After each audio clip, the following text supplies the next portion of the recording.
Subscribe now and press the bell icon. Never miss an update. उनकी मोहब्बत तो तुझे तबलीग करने की जरूरत नहीं पड़ेगी। तू किसी से सलाम ही कर देगा, लोग तुझसे मोहब्बत करेंगे। लोग तुझसे मोहब्बत करेंगे। लेकिन मेरा नौजवान, तू जानता है तेरे साथ ये हुआ क्या है? तेरे साथ खेल कौन सा खेला गया? मेरे नौजवान तवज्जो है। सुभान अल्लाह। ना पीछे तक की आवाज आए ताकि मैं मुतमईन हो जाऊं। सुभान अल्लाह। एक आवाज में बोलो ना, जोर से जरा। मेरे नौजवान, जिस जमाने में तू जी रहा है, गर्बान पे झांक कर मेरी बात को इतना गौर से सुन।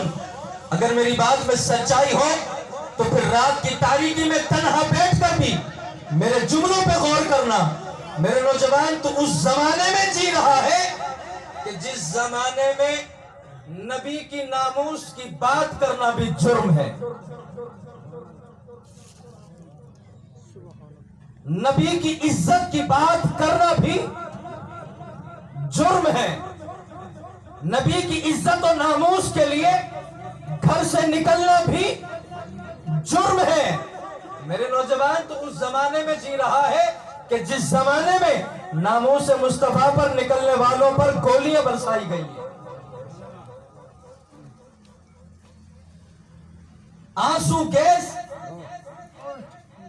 फेंके गए हैं,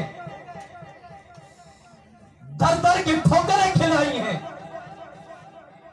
बेजा के मुकदमे लगाए गए हैं। और जब बरसरे अदालत उनसे पूछा गया कि यारो बताओ तो सही तुम्हारा जुर्म क्या था, तो कहने के बस इतना जुर्म था कि मोहम्मद के नाम पे कल भी कुर्बान थे, आज भी कल भी कुर्बान थे, आज भी कुर्बान है। लेकिन जमाना कैसा है कि जिसमें बात करना भी जुर्म बन चुका है। नहीं पता लगता कितने फासले पर कोई लानती कादियानी बैठा हो, नहीं पता लगता। पता नहीं कौन मौलवी के लिबादे में यजीद बन के बैठा हो, नहीं पता। फिर मैं बस पूछना चाहता हूं कि अगर नहीं है तो फिर वो लोग कौन थे जिन्होंने कहा कि हुसैन गद्दार है? वो कौन थे जिन्होंने कहा माज़अल्लाह हुसैन कज़्ज़ाब है? कौन थे वो लोग जिन्होंने कहा हुसैन हवा परस्त है, हवस परस्त है? अरे उनका गर्बान पकड़ के पूछ तो सही, दलील कहां से लाता है? वो कहते हैं कि यार अमीरुल मोमिनीन हजरत यजीद के मुकाबले में जो लड़ने के लिए आ गया, वो फिर मुनाफिक नहीं, वो कज़्ज़ाब नहीं, वो हवस परस्त नहीं। तो मैंने उससे पूछा क्या कहता है? वो कहता हम तो यजीद को अमीरुल मोमिनीन कहते हैं। मैंने कहा ठीक है, तू यजीद को अमीरुल मोमिनीन कह और क़यामत तक मान, लेकिन फिर मिंबर रसूल पे चढ़कर तू भी दुआ कर, मैं भी दुआ करूं, तेरा हशर यजीद के साथ हो, मेरा हशर हुसैन के साथ।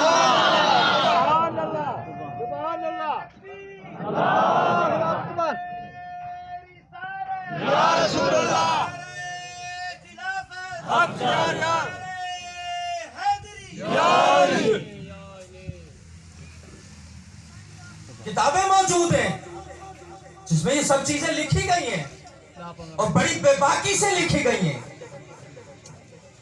मेरे नौजवान, थोड़ा सा आगे आ जाओ, पीछे आने वालों को जरा जगह मिल जाए, मोहब्बत से आ जाओ। गर्मी तो है लेकिन जगह भी नहीं है, क्या करो? आ जाओ यार, आ जाओ, शाबाश आ जाओ। एक नारा लगाओ जोरदार, अल्लाहु अकबर, या रसूल अल्लाह,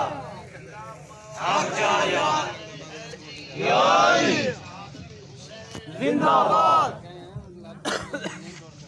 वो जमाना है या नहीं है? नहीं पता किसके लिबादे में कौन छुपा है, नहीं पता किसके लिबादे में कौन छुपा है। लेकिन जब हालात ऐसे नासाजगार हो तो फिर पता है क्या होता है। मेरे नौजवान, मेरी तरफ तवज्जो रख। तेरा नमाज का दिल नहीं करता ना, माँ बाप की इज्जत का दिल नहीं करता ना, थोड़ा सा वक्त माँ बाप को नहीं देता, थोड़ा सा वक्त दीन को नहीं देता। आज अगर तुझसे कोई सवाल कर ले तो तू बगले झांकता नजर आता है, फिर ढूंढता है कि कौन से मौलवी से पूछूं, कौन से मौलवी से पूछूं, फिर तू दूसरे से पूछता नजर आता है, फिर वहां से मुतमईन नहीं होता। तेरे पास कुछ नहीं है, कुछ नहीं है, हालांकि अल्लाह ने सब कुछ दिया, तो फिर कहता है कुछ नहीं है। तो फिर कहता है, बोल नौजवान बोल, बोलो बोलो, कुछ नहीं है, लेकिन तेरे पास सब कुछ है। हाँ सब कुछ है। मैं बताऊंगा कि आपके पास क्या क्या है, बस थोड़ी सी तवज्जो की जरूरत है, थोड़े से ध्यान की जरूरत है। मेरे नौजवान की काश मोहब्बत वाली आंख खुल जाए तो ये आज ही ध्यान कर लेगा, आज नहीं ये अब भी कर लेगा। और हुसैन की मोहब्बत को दिल में समाकर जब उस निगाह से देखेगा, इसे हर चीज आया नजर आएगी, हर चीज जाहिर नजर आएगी। लेकिन क्या करे, माहौल की पट्टी जो बंधी है। पढ़ा लिखा जो नौजवान बैठा है, जरा मेरे जुमलों पे गौर करे। पट्टी जो बंधी है, चश्मा अगर गलत नंबर का हो नजर नहीं आता, गलत नंबर का हो नजर नहीं आता, और चश्मा ही उतर जाए और नजर नहीं आता। इसका मतलब यह है कि नजर से देखने के लिए अगर नजर कमजोर पड़ जाए तो कुछ नूर भी हो, साथ में चश्मा भी ठीक हो, साथ में चश्मा भी ठीक हो, उसका नंबर भी ठीक हो, तब समझ में आता है, नजर भी आता है। लेकिन मेरे नौजवान, अभी तेरी आंख पे पट्टी है, खोल जरा उस पट्टी को, गौर से देख हो क्या रहा है। ऊपर की सतह पर चले जाओ तो कादियानी, नीचे आके देखो तो कादियानी, अमेरिका को देखो तो टुकड़े डाल रहा है कादियानियों पे, इंडिया को देखो टुकड़े डाल रहा है कादियानियों पे। किस लिए, किस लिए? इसका मतलब यह है कि तुम्हें खतरा कलमे से नहीं है, क्योंकि कलमा कादियानी भी पढ़ते हैं, कादियानी कलमा हम भी पढ़ते हैं, नमाज वो भी पढ़ते हैं, नमाज हम भी पढ़ते हैं, दावा वो भी करते हैं, दावा हम भी करते हैं। तो तुझे खतरा इससे नहीं है, खतरा इससे है कि अगर हुसैन की मोहब्बत उठ गई, अगर हुसैन की मोहब्बत दिल में जाग गई, और अगर हुसैन की सीरत और हुसैन का किरदार अगर सामने आ गया, तो कहीं ऐसा ना हो मुसलमान हुसैनी बन के खड़ा हो जाए। डर तो इसी चीज का, लेकिन नजरिया क्या? उन्होंने कहा कुछ भी कर लो, बस इनके दिल से मोहब्बत निकालो, इनके दिल से मोहब्बत निकाल दो। अब मोहब्बत निकालने का नतीजा क्या निकला? किसी के सामने किसी ने बदजुबानी की, उसने सुन भी ली। जब उससे कहा गया यार तेरे सामने हुआ था, यार मुझे क्या लेना, मुझे क्या लेना, अपना अपना काम करे, वो अपना काम करे, मैं अपना काम करूं, मुझे क्या लेना। अच्छा, थोड़ी देर बाद उसको उसे किसकी मां ने गाली दे दी, मां को गाली दे दी, खून जोश में आ जाता है, बेकरारी बढ़ जाती है, गुस्से में आंखें लाल, दिल बेकरार, मन चाहता है कि अभी सीना फाड़ दें, मन चाहता है अभी इसके टुकड़े कर दें। अब उससे पूछो कि ये कैफियत क्यों है? यार मेरी मां को गाली दी है, मेरी मां को गाली दी है, मेरी मां को गाली। अच्छा यार माना कि अगर मां की कदर है, मां की मोहब्बत है, अच्छी बात है कि तेरे अंदर से ये दिल की आवाज निकली, लेकिन जरा सोच, जिस मां पर हम सबकी माएं कुर्बान हो जाएं, नाना अगर नहीं समझे तो मैं बात को मुकम्मल कर देता हूं। जिसकी मां पर हम सबकी माएं कुर्बान हो जाए, तो फिर सोचो कि जब उसी का लाल करबला की जमीन पर बेदर्दी से कत्ल किया गया था, उस वक्त सैयदा फातिमा पे क्या गुजरी। कोई हिसाब, कोई दर्द हम नहीं सह सकते। नहीं दे सकते। मेरे यारों, मेरी बात को जरा गौर से सुनना। मैं जहां तक आपको लाना चाहिए था मैं आपको ले आया। जब ऐसे हालात हो जाए ना, तो फिर अगर जिहाद भी करना पड़े तो करो, अमल भी करना पड़े करो, हक बोलना पड़े बोलो। लेकिन मेरे नौजवान, तेरे लिए लम्हा फिक्रिया है, जिसको सजदे की तौफीक ना हो जिहाद कैसे करेगा जी? जिसे सजदे की तौफीक ना हो, जिसके पास नमाज के लिए वक्त ना हो, जिसके पास रोजे के लिए वक्त ना हो, जिसके पास माँ बाप की ताजीम के लिए वक्त ना हो, जिहाद कैसे करेगा? नहीं, बहुत मुश्किल है, बहुत मुश्किल मरहला है, बहुत मुश्किल मरहला है। लेकिन यारो एक बात है कि आखिर ये चीजें, ये मोहब्बतें कैसे पड़ती हैं अंदर, कैसे कैसे आती हैं, कैसे आती हैं? अब मेरा दिल चाहता है कि जो आयत मैंने पढ़ी है वो आपके सामने सुनाऊं। बोलना पड़ेगा आपको सुभान अल्लाह। अल्लाह फरमाता है बिस्मिल्लाहिर्रहमानिर्रहीम, ला अस्अलुकुम अलैहि अजरा। अल्लाह फरमाता है महबूब, आप तो नहीं कहोगे, क्योंकि अल्लाह ने आपको बेनियाज बनाया है, अल्लाह ने आपको मुस्तगनी बनाया है। मेरे महबूब, आप तो किसी से सवाल नहीं करोगे, आप तो आगे किसी के आगे दस्ते दुआ दस्ते तलब नहीं बढ़ाओगे। लेकिन महबूब, खुदा के कहने पर कह दो, ला अस्अलुकुम अलैहि अजरा। लोगों, मैं तुमसे दौलत नहीं मांगता, मैं तुमसे शोहरत नहीं मांगता, मैं तुमसे इज्जत नहीं मांगता, मैं तुमसे औरत नहीं मांगता, मैं तुमसे ये नहीं कहता मुझे महलात दे दो, मुझे बंगले दे दो, मुझे जमीनें दे दो, कुछ ना दो, कुछ ना दो। इन्नल मवद्दत फिल कुर्बा। सुभान अल्लाह। क्या मेरे हसनैन से प्यार भी नहीं कर सकते? सुभान अल्लाह। क्या मेरे अली से प्यार नहीं कर सकते? क्या मेरी सैयदा से प्यार नहीं कर सकते? या अल्लाह, ये जो सवाल किया जा रहा है ये किसके मुकाबले में किया जा रहा है? आवाज कुदरत आई, ला अस्अलुकुम अलैहि अजरा। सरकार फरमा रहे, मैंने तुम्हें दीन दिया, मैंने तुम्हें दीन दिया, ये उसकी उजरत है। मैंने तुम्हें इस्लाम दिया, ये उसकी उजरत है। मैंने तुम्हें नमाज दी है, मैंने तुम्हें कुरान दिया है, मैंने तुम्हें बंदगी का सलीका सिखाया, मैंने तुम्हें इंसान को इंसान बनाया, इंसान से इंसान बनाया, मैंने तुम्हें करीना भी सिखाया, तरीका भी सिखाया। ये सारे दीन की उजरत है। या अल्लाह, क्या फरमाया? दीन की उजरत ये है कि सैयदा से भी प्यार हो, सैयदा की आल से भी प्यार हो, सुभान अल्लाह। सैयदा से भी प्यार हो, सैयदा की आल से भी प्यार हो। अच्छा, चार शख्सियतें, हजरत मौला अली, हजरत सैयदा फातिमा ज़हरा, हजरत मौला हसन और हजरत मौला हुसैन। मुझे इनमें सबसे पहला नाम बताओ जिसकी बात पहले हो जाए। बोलो बोलो, क्यों ना सरताज औलिया मौला अली का जिक्र हो जाए, मौला अली का जिक्र हो जाए। ला अस्अलुकुम अलैहि अजरा। सरकार फरमा रहे, मैं तुमसे कोई अजर नहीं मांगता, बस इतना कि मेरे घर वालों से प्यार करो, मेरे घर वालों से प्यार करो। प्यार करने की तीन वजह होती है, तवज्जो रखें, तवज्जो। प्यार करने की उस जमाने में नहीं, आज के जमाने में भी है। तीन वजह से प्यार होता है। नंबर एक, जो साहिबे जमाल हो उससे बड़ा प्यार होता है।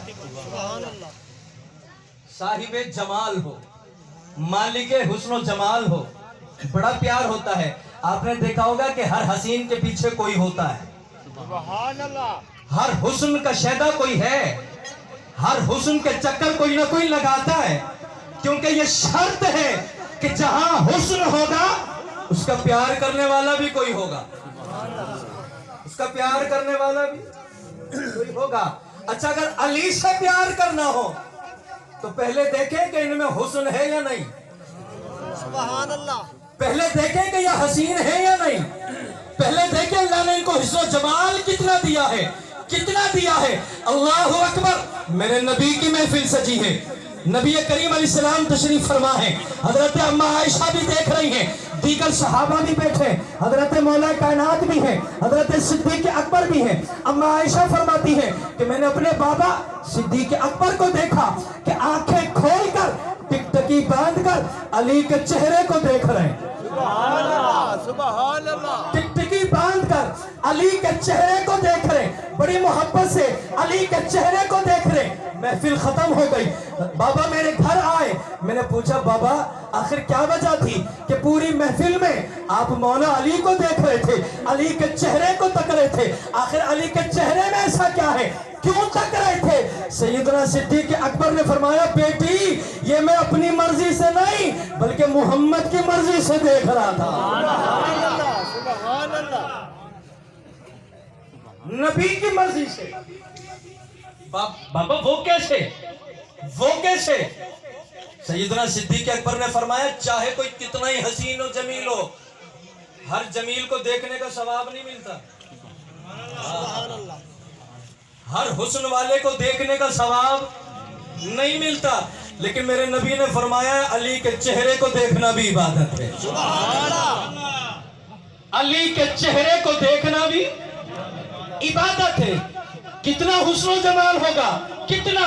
अगर इजाजत दो तो मैं थोड़ा सा हुस्न सैयदा फातिमा का भी सुना दूं।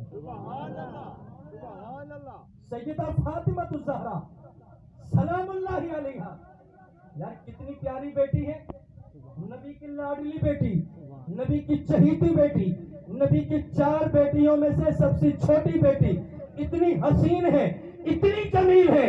सरकार मदीना खुद फरमाते लोगों अगर किसी ने दुनिया में हूर देखनी हो तो मेरी फातिमा को देख ले।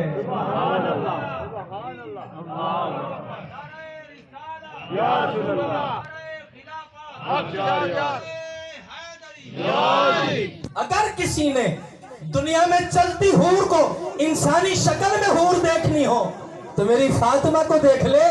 अल्लाह ने इसे बिल्कुल पाक वैसे ही बनाया,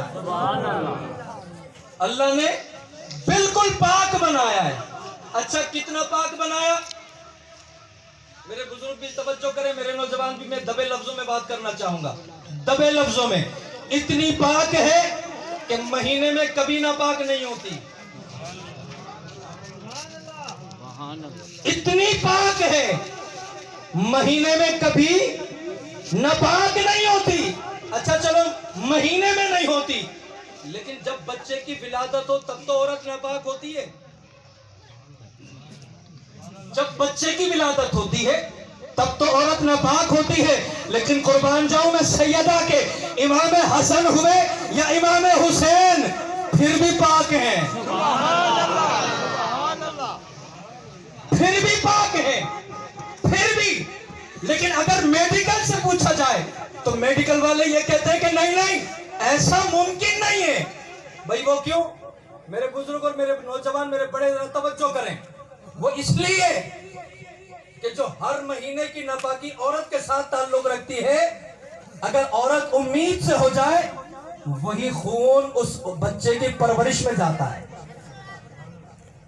उस बच्चे की परवरिश में जाता है, उसी खून से उसका वजूद बनता है, उसी खून से उसका ढांचा बनता है, उसी खून से उसका जिस्म बनता है, उसी खून से उसकी परवरिश होती है। लेकिन जिसको आता ही ना हो, जिसको कभी नापाकी आते ही ना हो, तो फिर बताओ हसन कैसे हो गए, फिर बताओ हुसैन कैसे हो गए? तो फिर वो मौलवी नहीं बताएगा कि जो इनके बारे में गुस्ताखियां करता रहा, बल्कि इज्जत पे काबा की कसम है बरेली के ताजदार ने एक शेर में सारा मसला समझा दिया। मेरे आला हज़रत ने फरमाया तेरी नस्ले पाक में है बच्चा बच्चा नूर का, तेरी नस्ले पाक में है बच्चा बच्चा नूर का, तू है नूर तेरा सब घराना नूर का, तू है